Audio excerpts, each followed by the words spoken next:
Hello everyone, আসসালামু আলাইকুম। কেমন আছেন সবাই? আশা করছি সবাই ভালো আছেন। আর আজকে দেখেন আমার ছেলের বার্থডে স্পেশাল।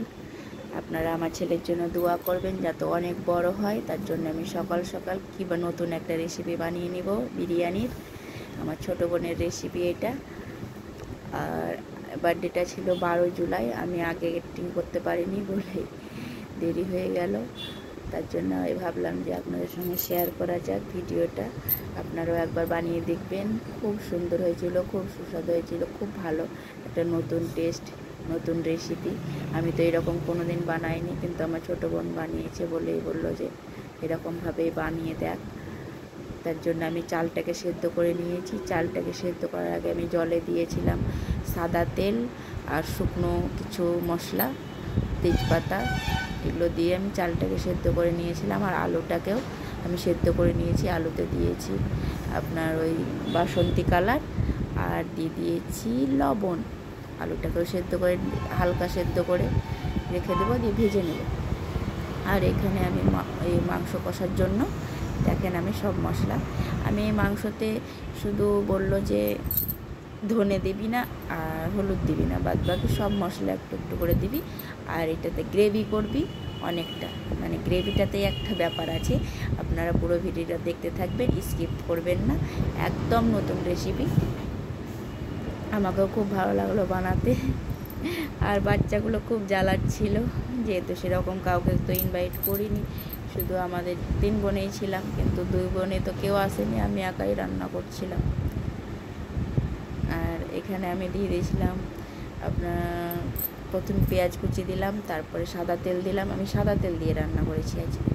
সাদা তেল দিলাম, তারপরে হালকা হালকা সব মশলা দিয়ে দিলাম, আদা রসুন বাটা, জিরে, তারপরে দিয়ে দিলাম লঙ্কার গুঁড়ো, কাঁচা লঙ্কা, তারপরে আপনার ওই কালারের জন্য কাশ্মীরি রেড চিলিটাও দিয়েছিলাম যাতে কালার হয়, যেহেতু এখানে আমি হলুদ দিতে বারণ করেছি বলে আমি কাশ্মীরি রেড চিলিটা বেশি করে দিয়ে দিলাম। আর আস্তে আস্তে মশলাটা কষিয়ে নিলাম। আর এদিকে আপনাদের সঙ্গে গল্প করছি। আমার ছেলের জন্য দোয়া করবেন যাতে সে অনেক বড় হয়। আর এই 12 তারিখেই ওর 2 বছর পূর্ণ হলো। ওর জন্যই এখানে আসা, কারণ ওখানে তো কেউ সেরকম আমাদের নেই, শ্বশুরবাড়ির ওখানে। আর আমার বোনরাও বললো যে যেতে পাবো না, তোরাই চলে আয় এখানে, যেহেতু তুই তো বলছিস যে কাউকে বলবো না, তো তোরাই চলে এখানে আনন্দ করবে বলেই আমার ওখানে গিয়েছিলাম, যে আমার ছেলেটা যাতে আনন্দ পায়। তো খুব খুব খুব আনন্দ পেয়েছিল। আর শুধু মা আমার হ্যাপি বার্থডে টু ইউ করবে না, মা আমার হ্যাপি বার্থডে টু ইউ করবে না, এরকম বলছিল বলেই আরও করা। না হলে আমাদের ইসলাম ধর্মে তো বার্থডে বলে কোনো জিনিস হয় না। হ্যাঁ, তুমি ছেলেকে নতুন জামা কাপড় কিনে দাও বা পায়েস বানিয়ে দাও, এরকম করতে পারে, আনন্দ করতে পারে, কিন্তু বার্থডে কেক নিয়ে সেবা করা এটা আমাদের ইসলামে নেই।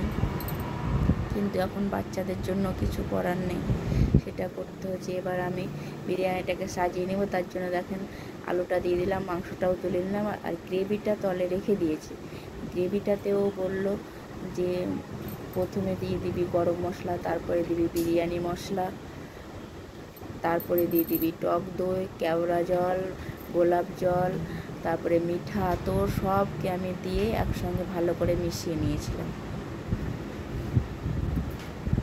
আর আপনারা একবার বানিয়ে দেখবেন, সত্যি খুব খুব সুন্দর হয়েছিল, খুব টেস্ট হয়েছিল। কিন্তু আমার বর, তো আমি জানি আমার বরের একটুও পছন্দ হয়নি, কেননা ও লবণ আর হলুদ আর মেন ওইটা যদি না থাকে তাহলে ওর রান্না কিচ্ছুই পছন্দ হবে না।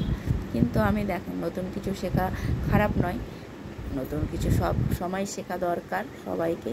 তার জন্য আমি ভাবলাম যে নতুন, আমিও তো একই রকম জানি সিম্পলভাবে যেটা বাড়িতে বানায় ওটা খুব পছন্দ করেও, ওটাই জানি।